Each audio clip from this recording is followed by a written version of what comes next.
Again, Howley, I mean, we just had some breaking news. We've been monitoring this story here this week, and then we got some news at the tech hearings, the big tech hearings, where we're hearing from 4 CEOs. It was expected to take place on Monday, but that now has officially been postponed.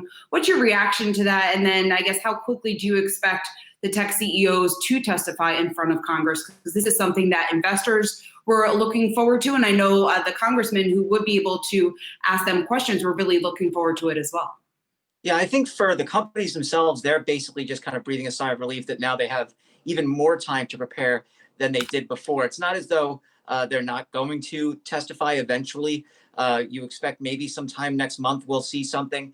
But I think for investors and analysts, really what they're kind of waiting for is for the other shoe to drop and kind of get an idea of when these investigations will wrap up and if we'll actually see any lawsuits come forward as a result of them. You know, we have every company of the 4 under investigation for potential antitrust practices or monopolistic practices. And, you know, it's all different types of lawsuits that would be included, right? You have Apple, they're being investigated because of the way they use their app store. Amazon, because of the way they use their own retail section versus their own products and other third-party products, as well as AWS. Now we're finding out that they abuse that as well, apparently, according to reports. Then we have Google abusing ads and search, and Facebook abusing search as well, ads, as well as smaller companies gobbling them up or otherwise just bulldozing them. So it's very different when you look at these companies and the kinds of investigations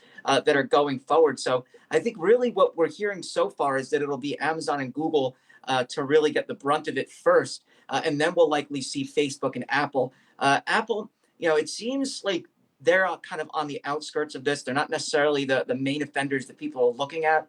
But I think a lot of app developers have been the ones to come forward and say, look, the App Store commission is unfair. The fact that we have to use their payment methods are unfair. And the EU has recently gone after them. So I just don't know if they're going to be hit as hard as the likes of Google and Amazon.